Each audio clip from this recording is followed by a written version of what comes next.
Sí, pero es evidente que Quintero ha venido mostrando una reacción importante y Cepeda también, porque esos buenos números que tuvo Bolívar era sin esos dos candidatos en la competencia. De manera que el anuncio que ha hecho Bolívar de retirarse, sin duda, en su primera etapa, crea una situación de molestia al interior del pacto. Permítame saludar a la candidata María Fernanda Cabal, a quien le tengo guardada una pregunta desde que estoy escuchando esta entrevista tan interesante. Candidata Cabal, bienvenida a la W, buenos días. Gracias, Julio, muy buenos días a usted y a toda su audiencia. Mire, yo la retomo de algo que dijo Gustavo Bolívar. ¿A qué horas Roy Barreras, Daniel Quintero y Armando Benedetti se volvieron de izquierda? Esa es una buena pregunta para hacérsela a ellos mismos. Uno de los problemas más graves que tiene la política colombiana es el que sobreviven quienes mudan de piel, quienes pasan de partido en partido según el presidente de turno, pero además tienen la suerte de gobernar o de participar en escenarios de poder. Eso, si yo fuera ciudadano votante, no votaría jamás por una persona que vende sus principios o, por lo menos, si tiene alguna ideología, su plataforma, a cambio de poder. Doctora María Fernanda, le voy a hacer una pregunta muy directa, pero con mucho respeto, acudiendo a su sinceridad. Usted ha tenido mucha paciencia en el pasado, muchísima paciencia. ¿Esta vez usted se va a volver a dejar conejear? A ver, Julio, a uno le toca muchas veces tener tragos amargos y finalmente entender que la vida es de tiempos. Y yo sí creo que los tiempos de Dios son perfectos. El pataleo, la rabia, las emociones anticipadas, al final traen es el resultado de la inexperiencia. Yo siento que escogiendo una encuestadora confiable como Atlas Intel, que hemos visto sus resultados a través de procesos como el de Trump, el de Milei, el del mismo gobernador de Antioquia, eso nos da confianza. Aspiro ser escogida como la candidata única del Centro Democrático hacia diciembre-enero, y ahí sí tenemos que prepararnos, Julio, para la fecha más importante electoral y para que el público lo entienda, porque obviamente esta mecánica no es fácil de comprender. El día más importante es marzo, consulta pública abierta, día de las elecciones de Congreso. Ese día, según el número de curules que usted obtenga, esperando nosotros obtener por lo menos 50 para recuperar lo que perdimos, ese día quien gane la consulta, que habrá que ver cómo se compone y con quiénes, la primera vuelta va a ser muy fuerte para enfrentar a los opositores. Primer titular, aspiramos a 50. Mire, salgamos de un episodio aburrido en el que ni más faltaba, pues hay de por medio una escena muy dolorosa como es la situación de Miguel Uribe. La viuda, doña María Claudia Tarazona, dijo que se sintió amenazada porque usted supuestamente le habría dicho que ella no tenía experiencia, que no conocía el país, y usted respondió inmediatamente con el mayor respeto y consideración por la situación. Repito, es un tema muy doloroso, muy personal. En el escenario pues había mucha gente, pero usted dijo algo que a mí me llamó la atención. Más o menos usted dijo: de mí esas palabras no salieron, y quedé con una duda. ¿No salieron de usted? Y a la gente hay que creerle, ¿pero salieron de alguien más? No, en absoluto. Ni cuando yo recuerdo los penalistas cuando dicen que los hechos son de modo, tiempo y lugar. No, ni modo, ni tiempo, ni lugar. No era el lugar, y mucho menos uno desdice de la educación que ha recibido y de los principios y valores que respeta, independientemente de las diferencias que tenga. Sí, precandidata Cabal, quiero preguntarle puntualmente por José Obdulio Gaviria. Y es que pues no sabemos si él está detrás de ciertos movimientos, quizá o estrategia, para que ni usted ni ninguna de las precandidatas sea la candidata única del Centro Democrático. Y es que al parecer primero apoyó a Miguel Uribe Turbay, posteriormente a Miguel Uribe Londoño, y no sé si tal vez eso pueda hablar quizá de la inclinación que tiene también el expresidente Álvaro Uribe. No, yo creo que José Obdulio es una persona autónoma, ha tomado sus decisiones siempre, algunas veces ha influido en el presidente Uribe, pero hoy no, hoy siento que él se siente más cómodo, de repente habrá que preguntárselo con un candidato hombre, y esa es su decisión, Que no le guste ninguno de los 5 de acá, también es su decisión. Entonces no hay que entrar en controversias allí, porque el problema es que dentro de los partidos, así como lo dice su nombre, partidos, dentro de los partidos hay grupos. Ustedes ya lo oyeron en el pacto. Y esos grupos tienen intereses, tienen inclinaciones. Hay quien lo quiere a uno, hay quien lo quiere menos. Eso es natural. Por eso yo digo una frase de Churchill, pero además la digo no porque esté invocando mi partido, a pesar de que a mí algunas veces no me han sacado al baile en las veces anteriores. Usted busca adversarios, están afuera, los enemigos siempre están adentro. Eso es como en los negocios. Entonces aquí lo que hay que sortear primero es qué pasa adentro, ganar la candidatura, convencer a esa base electoral que nosotros somos la mejor candidatura, porque cuando usted entra en una consulta el abanico se abre. Y siempre va a quedar la duda de si se van a ir con alguien más, con otros que estén en el abanico. Y la idea es que la disciplina de partido tiene que ir de la mano no solamente de una exigencia, de un estatuto. Tiene que haber convicción. Y esas son las emociones que uno pueda producir en la base electoral. Sí, senadora, sin embargo, usted ha sido muy reacia, por ejemplo, al mecanismo de la encuesta. Usted en su momento dijo que no estaba de acuerdo con que ese fuera el camino para elegir candidato del Centro Democrático. Hoy ya se definió y usted tendrá que acogerse a las reglas de esa encuesta, pero en ese orden, si no es usted la candidata que termina ganando ese mecanismo, esa encuesta en diciembre o en enero del próximo año, usted va a comprometerse a respaldar a cualquiera de sus compañeros que llegue a ganar, teniendo en cuenta esas tensiones y esas dificultades de convivencia que se están viendo dentro del Centro Democrático. Cuando hablamos de encuesta, eran las encuestas de aquí. Para mí las encuestas mienten en su mayoría. Y mienten porque hoy nosotros tenemos la posibilidad de, a través de Meta, evaluar cuál es nuestro alcance, las interacciones, y si uno va más allá y quiere contratar una agencia especializada, lo hace. La vez pasada, la única que estaba en la conversación con Petro era yo. Así es como se define el nivel de interacciones en las redes. Para mí las encuestadoras hoy que más marcan trascendencia son las que el método tradicional lo combinan o muchas veces lo reemplazan por la lectura de millones de cuentas en redes sociales y ahí aplican la encuesta. Eso ha dado un nivel de asertividad superior. Por eso yo he confiado en una encuestadora como Atlas Intel. En el resto, bueno, yo viví el plebiscito. Ustedes saben que yo fui promotora. Yo busqué votos en todos los rincones de Bogotá. Yo me reunía con el presidente Uribe. Me decía, es que vamos 20 puntos abajo. Le decía, no es cierto, presidente, porque yo toco la calle es distinta. Las encuestadoras decían que perdíamos 70-20 y mire que ganamos. Entonces, en esta encuesta creo, y sí voy a respetar cualquiera que quede, porque es el momento y la oportunidad, y el 2026 es la última opción que tiene Colombia si se quiere liberar del socialismo. Pero, doctora Cabal, disculpe, Juan Diego, usted dice, esta vez voy a respetarlo, porque es la última oportunidad que tiene el país de cambiar un gobierno socialista. En ese mapa, pues hay 4 candidatos, de ahí sale uno. 5. Pero recuerde usted que... Somos 5, Julio. Son Miguel Uribe, Andrés Guerra, Paloma Valencia, María Fernanda Cabal. Paola Holguín. Y Paola Holguín. Ay, Paola Holguín. Uy, discúlpeme, doctor Holguín.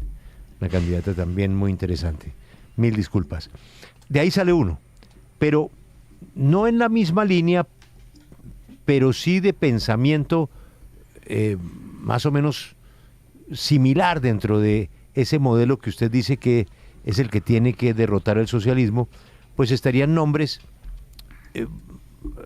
amigos del presidente Uribe, simpatizantes del presidente Uribe, como son Vicky, Abelardo y el exministro Pinzón. Y bueno, y debe haber otros más. Doy esos 3 ejemplos que se me vienen a la cabeza. Y ahí vuelve a quedar otros 4 candidatos. ¿Cómo se hace para unirlos a todos ellos? Claro, porque las etapas son las que están definidas en las reglas de juego. Quienes pretendían entrar ahora, que no habían militado en el partido, no habían sido activos, como nos ha tocado a nosotros estos 3 largos, nefastos años de vivir la pesadilla de Petro, porque para mí Petro es peor que el COVID y va a dejar la economía peor que en épocas del COVID, pues no puede entrar vulnerando derechos de otros. La idea es que seamos quienes hayamos estado en el partido con la plataforma ideológica habiendo combatido todas las ideas que iban en contra del desarrollo de un país o de la seguridad de un país. Sacando un candidato único es cuando en marzo va a haber esa consulta en los distintos movimientos y partidos. Por eso es tan interesante incluso para ustedes como periodistas empezar a ver cuál va a ser la composición dada la complejidad y la multiplicidad de movimientos y partidos que hay hoy y las recolecciones de firmas. Entonces la gente está preocupada porque hay muchos candidatos, se van, no entran, no consiguieron las firmas, no consiguieron el aval, pero en marzo, ¿cómo van a quedar los grupos que van a ir en consulta? Aquí en marzo, aspirando a quedar yo de candidata única del Centro Democrático, que entren los que consideramos con el presidente Uribe que deben entrar, porque eso amplía la participación ciudadana sobre más expectativas de candidaturas y demuestra que la centroderecha y la derecha está unida. Sí. A mí no me da miedo, Julio, competir, ¿sabe? Con ninguno de los que usted nombró. A mí me gusta a voto limpio en marzo, porque he ganado elecciones anteriores y he demostrado en contravía de todas las agresiones, caricaturización que se hizo, que soy la congresista más votada en la historia de este país. Doctora Cabal, pero siguiendo en esa línea, hay una fotografía muy diciente. El expresidente Uribe con el doctor Juan Carlos Pinzón y un mensaje de él que trinó en X, que me llamó mucho la atención y voy a leer solo un pedacito que dice: pido a nuestros compañeros militantes del Centro Democrático que se supere cualquier prevención porque fue ministro de Defensa, refiriéndose al doctor Pinzón, en el gobierno que me sucedió, que hizo bastante daño a Colombia y también al doctor Pinzón. Si esto lo está planteando el líder natural del Centro Democrático por fuera de los candidatos del Centro Democrático, ¿no cree usted que genera pues ciertas dudas sobre la confianza que pueda tener el expresidente Uribe en los candidatos del Centro Democrático? Pero esa es la totalidad del comunicado. Es solamente un... Pero es que usted está extrayendo una parte. Sí, y lo advertí. Pero la complementación es la que viene. Cuando él le dice que en esta etapa no puede entrar, pero le deja la puerta abierta para que entre más adelante. Claro. Me parece que es una frase cortés, una frase amable, con alguien que además fue su viceministro, ¿no? Juan Carlos Pinzón fue su viceministro, entonces... Pero es que hacia allá no va mi pregunta va hacia allá. ¿No cree usted que pues le está restando un poco de relevancia a los candidatos del Centro Democrático el que esté de pronto abriéndole la puerta a otros no del Centro Democrático? No, porque él no puede cerrar la puerta con miras a marzo. Si usted es un estratega político, usted no puede encerrarse en un refrigerador y decir es que aquí somos los únicos. Nosotros tenemos que ampliar la base electoral a muchos más, invitando base conservadora, base liberal, base de la U, a los indecisos que siempre son los más difíciles de convencer. Si aquí hubiera voto obligatorio, le aseguro que nunca nos hubiera pasado lo que nos ha pasado con un candidato como Petro, porque la mayoría de la gente que no vota es porque no cree, pero no es de izquierda, no está afín con las ideas socialistas, no cree, está desencantada. Esos que dudan hay que convencerlos. Entonces yo siento que lo que hace Uribe es ampliar la base. 7 de la mañana, 7 minutos. Estamos con la senadora María Fernanda Cabal y recuerden que esta entrevista también la pueden escuchar a través de YouTube y también de nuestras redes sociales. Senadora, hablando de nombres, porque ya estamos pues poniendo nombres en la mesa, yo quiero que hablemos de Abelardo de la Espriella, porque él hace parte de esos nombres que no están ahora militando en el partido, pero pues que están sonando muchísimo y cogiendo mucha fuerza, y de hecho varias personas afines al Centro Democrático se han ido a hacer campaña con él. Y quiero saber, en el caso de que usted no quede como la candidata única del Centro Democrático, ¿usted contemplaría irse con Abelardo de la Espriella a la campaña? Pero es que no se casen anticipadamente, es la recomendación a las preguntas. Mire, la política cambia todos los días. La fotografía de hoy, tómenla del escenario. Ustedes acaban de hablar con Quintero, con Bolívar, y cada uno dice, me voy, no me voy, sí me voy. Esto parece pues como de verdad la casa estudio de los famosos. Ahora, tomen la fotografía en diciembre para ver qué ha pasado, quién se desmontó, quién subió como espuma y cayó como coco, quién no estaba previsto y de pronto empezó a tener acogida. Nada está predeterminado, por eso hay que saber en qué momento usted se casa. Y ese casamiento tiene que ser con miras al triunfo. Entonces yo repito, ahora saldrá un candidato único del Centro Democrático, diciembre, enero. Marzo, ¿qué abanico vamos a llegar? No lo sé, ahí entrarán muchos que hoy tienen una ideología afín. ¿Cuáles van a ser aceptados? No lo sé, pero queremos que la base electoral se sienta contenta, que diga, sí, ustedes nos identifican, porque lo que yo veo en la entrevista de Bolívar es que están muy inconformes porque llegan personas que van en contravía de lo que ellos tanto cacareaban y les molesta. Entonces, cada cual va a tener su propia controversia interna. Ahora, ¿qué es lo importante aquí? Esas disputas que sí, que no, que usted quiere al fulano y usted no quiere que entre tal, eso termina organizado y terminan habiendo acuerdos políticos. Por eso esa peleadera de ahora es horrorosa. Después los ves en la fotografía riéndose y los que pelearon entre hermanos y entre amigos dicen, no, ¿para qué me puse yo en esto? Lo importante es las propuestas de país. Ya nos demostraron los socialistas que no saben gobernar, que acabaron Colombia. Ojalá la conciencia de la gente invite a volver a corregir el rumbo. Senadora, hablando de propuestas para el país y sobre todo de esos acuerdos políticos que usted menciona que terminarán entonces alivianando lo que hoy se ven como tensiones en el universo de los precandidatos, yo quisiera que nos detengamos en lo que fue tema del día ayer en la W, y es la lucha contra la corrupción. Porque a todos los gobiernos se les escucha siempre lo mismo. Vamos a acabar con la corrupción. El actual no fue la excepción. Si usted llegara a ser presidenta, ¿cuál sería su receta para acabar con la corrupción? Porque si le toca entrar en los escenarios de los acuerdos políticos y demás, es muy complicado, ¿no? Mire, 60 billones es el estimado de lo que se roban. O sea que aquí 60 billones, para que el público entienda, billones con B. O sea que aquí sobra plata, aquí no falta plata. Aquí no falta plata, aquí sobran ladrones. ¿Qué hay que hacer? Reducir el tamaño del Estado. Nosotros no vamos a crecer como una economía sana, no vamos a dar trabajo estable y digno, no vamos a poder formalizar para que se pague salud y pensión con una base tributaria y fiscal que se recarga sobre el empresario privado. No es posible, no es de recibo.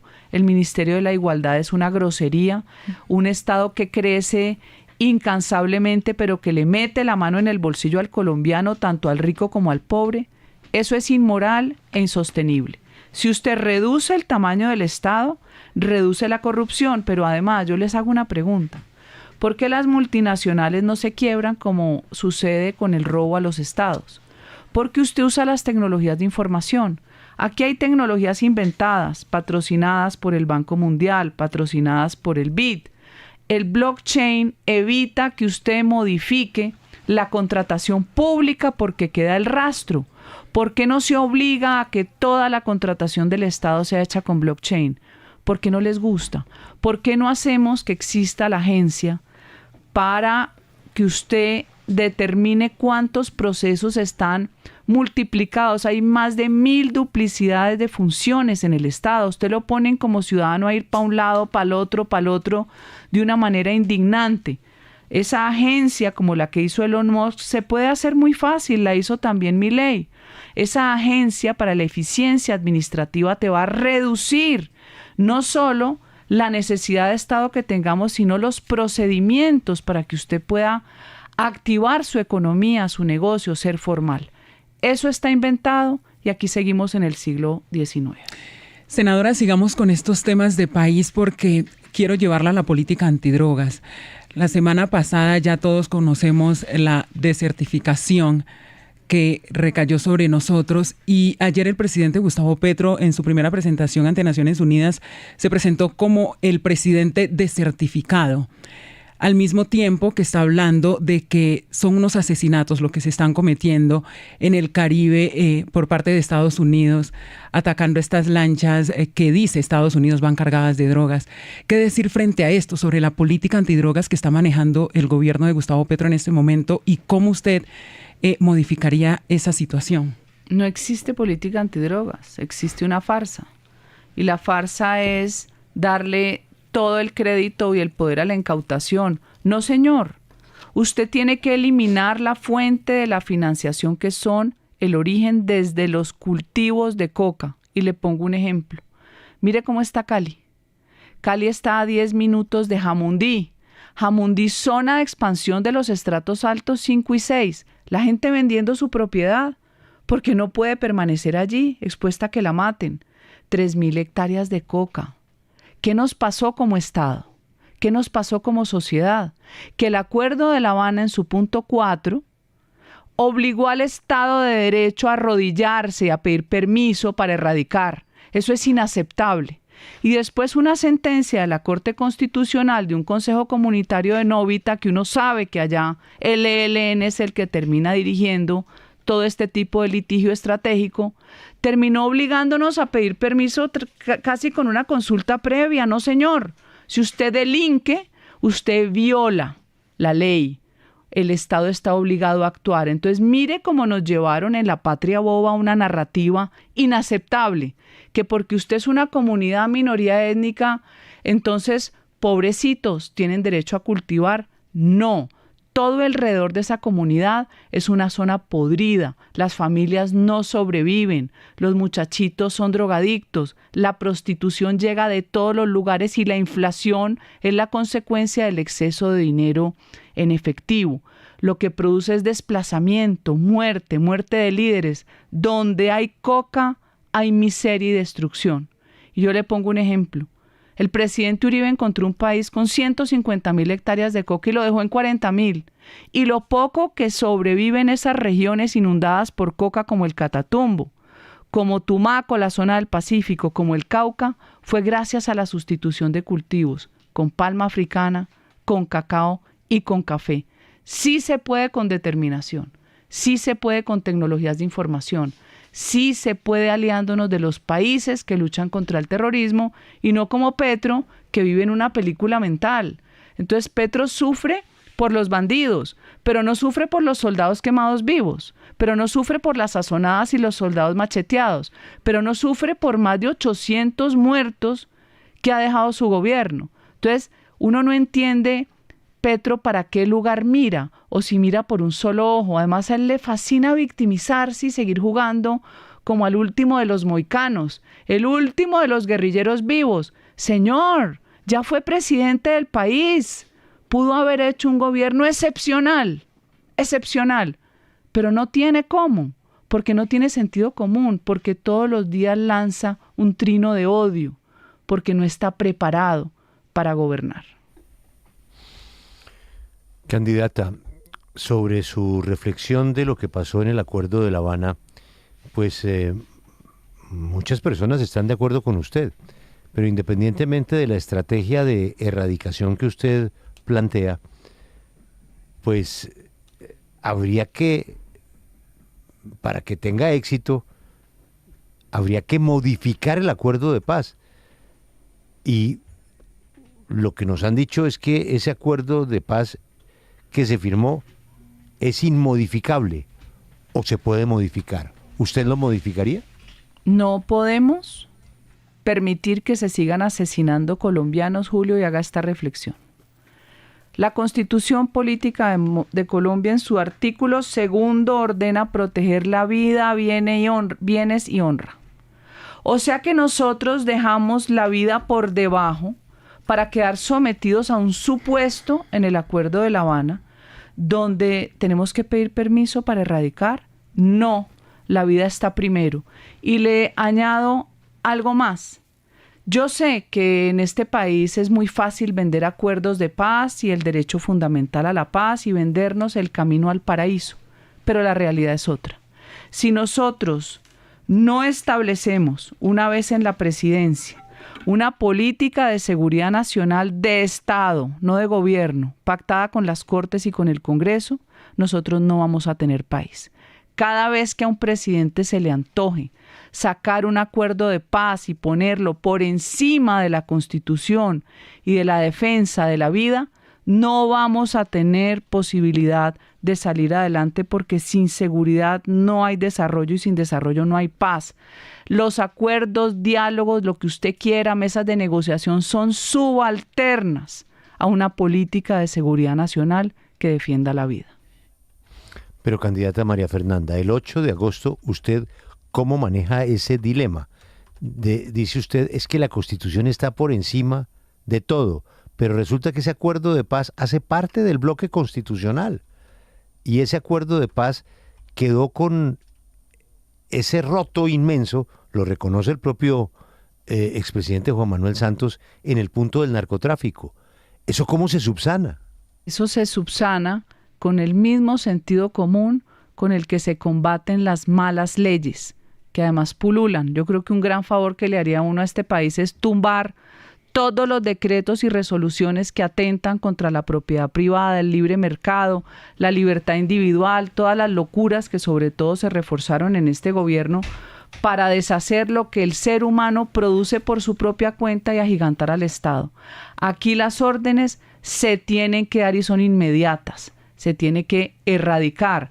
Que haya que superar obstáculos de la sentencia, sí, incluso demandaremos la sentencia, porque ya estamos en el análisis de la demanda de la sentencia. Usted no puede someter a 52 millones de colombianos a un embeleco que terminó asesinando colombianos.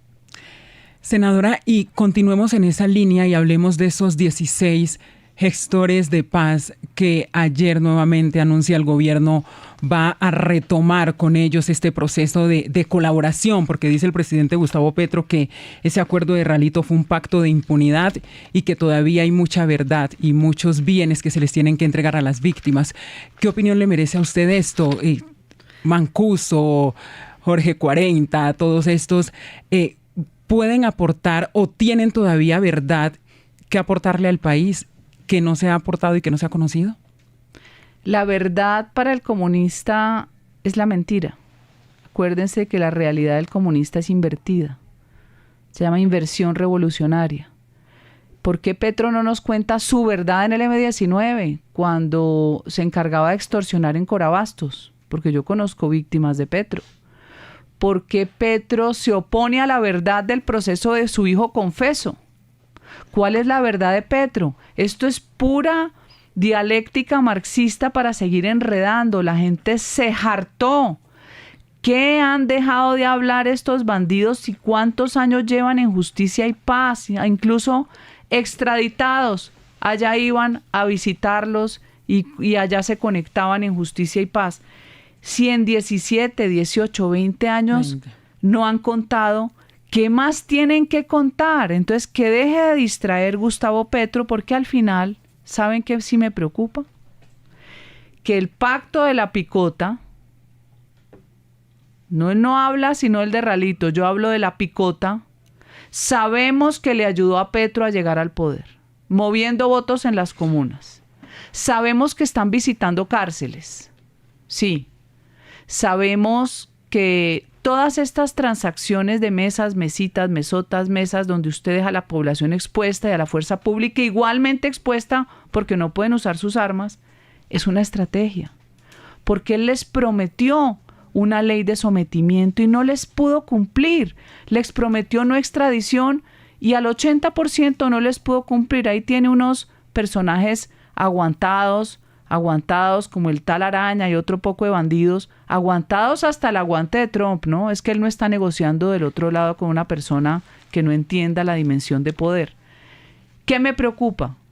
Que esas promesas las use para que hagan campaña con el pacto o con el Frente Amplio, como se quieran llamar, porque también ahora se van a llamar distintos. Eso es otra cosa que les fascina, cambiar de color y mudar de nombre.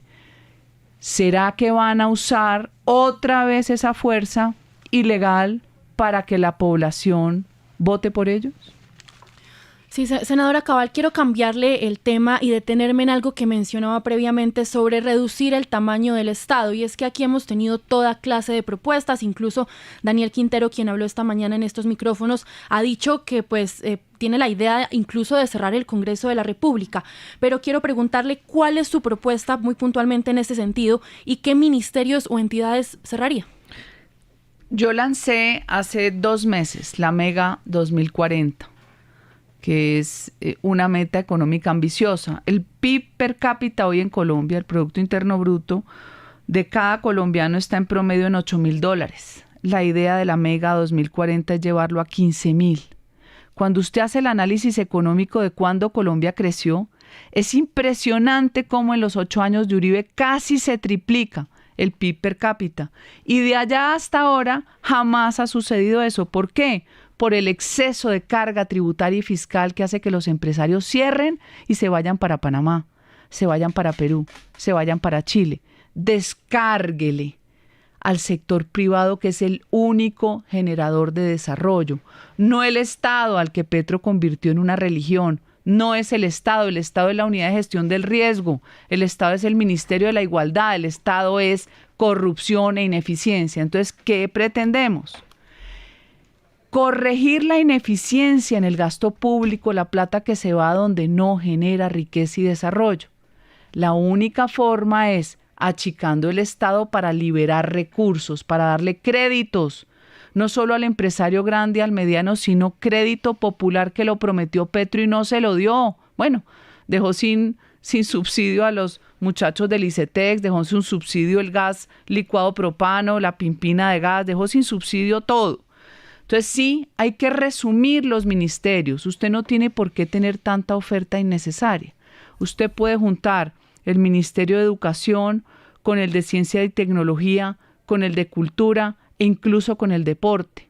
Usted tiene que resumir en un objetivo que tenga en su contenido líneas similares. Es mucho más sencillo.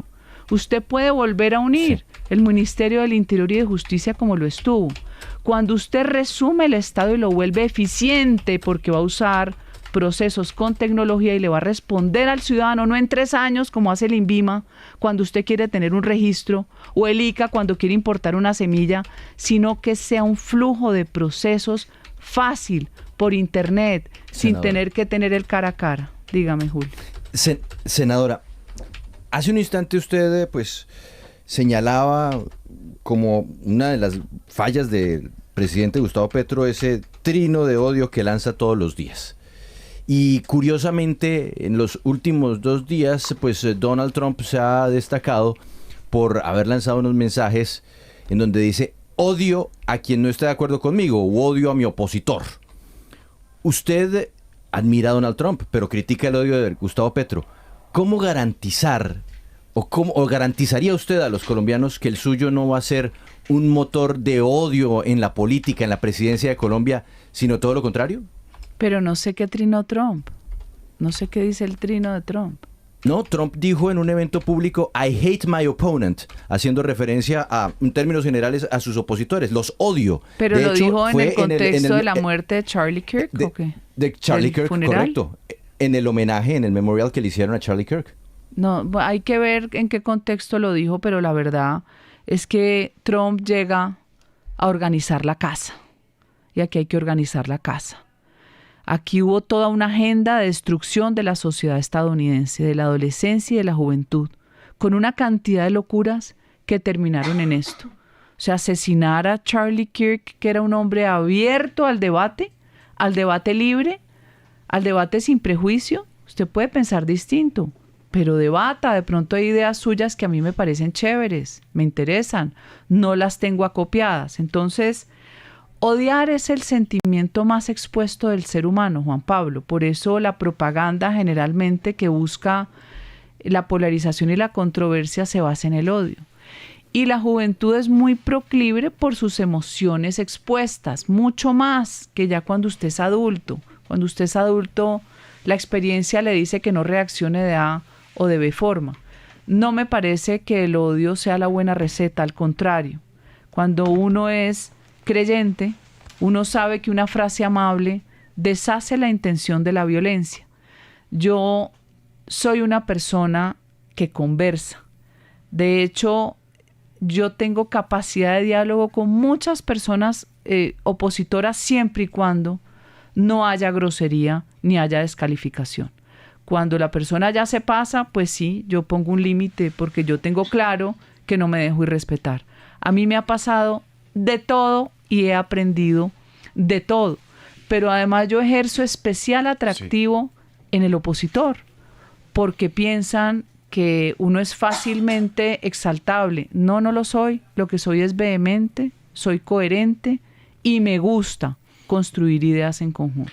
Doctora Cabal, usted ha planteado aquí en esta entrevista que pues evidentemente hay que hacerle algunos cambios para el tema de la paz y la fumigación, la erradicación de cultivo, bueno, todo eso que está y es fruto del pacto de Juan Manuel Santos cuando era presidente con las FARC. ¿Usted estaría de acuerdo con una constituyente, como ha sugerido el presidente Petro, para hacer eso? Ay, menos basura, menos letra muerta. No más leyes constituyentes ni carreta. La gente quiere acciones, quiere trabajo, quiere poder llevar comida a su casa. Que no la maten en un Transmilenio, que no le metan una puñalada. Menos carreta. O sea, nos pone Petro otra vez a diletar y nos pone el señor Montealegre igual. No más. Yo creo que la gente necesita decisiones rápidas, que se pague el subsidio del ICETEX, que se pague el subsidio del gas, que no le toque pagar 170,000 pesos una pimpina de gas. Nos van a poner a cocinar en leña en este gobierno lleno de ecópatas, de ambientalistas que deberían ir es más bien a la clínica psiquiátrica. Sí. Doctora Cabal, usted habla de los procesos de paz y de las negociaciones de paz, pero su esposo hizo parte de la mesa de negociación con el ELN. ¿Hubo fracaso ahí por parte de su esposo? ¿Por qué criticar esa política si su esposo hace parte de esa política? ¿Fracaso de José Félix porque acaso él disparó? No, en cuanto a la negociación. Pero es que usted en una negociación está sujeto a quien es el ilegal que se legalice. A usted le toca manejar esas variables y ese tipo de conductas. Ahora, yo quiero aclarar algo, porque eso ha sido controversia de mucho tiempo, que además me ha parecido terriblemente incómodo, porque yo soy la misma persona siempre. Por eso soy confiable y soy leal. Y no mudo de piel. Ni cambio de partido, ni salgo corriendo, ni ofendo, ni nada. Soy la misma, que puede sí modificar ideas cuando veo que hay ideas mejores, porque hay gente que sabe mucho más que uno o que sin saber más que uno te está aportando una cantidad de propuestas que no se te habían ocurrido. Cuando vino el Congreso Ganadero, creo que ya hace 3 años, el presidente Gustavo Petro manda a Laura Sarabia a llamar a José Félix y le dice: yo quiero que usted esté en la mesa con el ELN. Audaz. La izquierda tiene la ventaja que no tiene la derecha, que uno todo lo mide. Si dije A, me va a dejar de seguir B. Si dije B, me va a dejar de seguir C. Uno está expuesto al juicio público con una modestia que no resulta. Por eso cuando uno se sale del esquema es donde termina consiguiendo mucho más electorado.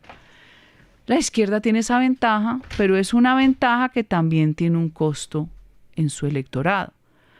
Lo que ustedes hablaban ahora, ¿quién va a entrar al Frente Amplio? ¿Toda la clase politiquera que pelechó en otros gobiernos? ¿Quién va a entrar? Bueno, Petro tiene esa capacidad de moverse y bailar. Entonces él dice, entra. Nosotros no tomamos la decisión por cuenta propia. Llamamos al presidente Álvaro Uribe y el presidente Uribe dijo con estas palabras, es mejor estar que no estar. Es mejor estar adentro que afuera. Bueno, eso lo dice la voz de la experiencia. ¿Que me haya gustado? No, para nada. Me parece que el ELN son unos viejos psicópatas, sociópatas, asesinos espantosos. Toda la vida matando colombianos, pero en su loquera ellos se sienten la élite de la guerrilla, porque ellos nacen del ala marxista de la Iglesia Católica, torciendo una encíclica papal. Así de locos son, pero así han hecho daño. Y hoy están multimillonarios, viendo cómo ponen en jaque al Estado. Esa mesa ya no existe, por fortuna. Causó mucha controversia en mi familia. Doctora María Fernanda, yo ya le iba a despedir, pero tengo una curiosidad personal. La imitación de Álvaro Uribe, ¿usted la hace delante de Álvaro Uribe? O se acaba de enterar, ¿no? ¿O se está enterando Álvaro Uribe que usted lo imita muy bien? Yo lo imito igualito, pero no sé si él sabe, ya se va a enterar. Bueno, por favor, despídase de este programa al estilo de cómo se despediría Álvaro Uribe de esta No entrevista. sé cómo se despediría. Hombre, Julio. Hombre, Julio, siguiente pregunta. Candidata María Fernanda, muchas gracias por atendernos y bueno, ojalá que las cosas salgan bien para el futuro de Colombia. Y su tiempo muy valioso con nosotros. Aquí a su orden, doctora María Fernanda. Muchas gracias, Julio, a la mesa de la W y a todos los oyentes. Viaja con la TAM y vive una experiencia completa. 18 destinos nacionales, Wi-Fi a bordo y snacks gratuitos en cada vuelo que harán más agradable tu experiencia a bordo. Porque no se trata solo de llegar, sino de cómo viajas. En la TAM volamos por ti.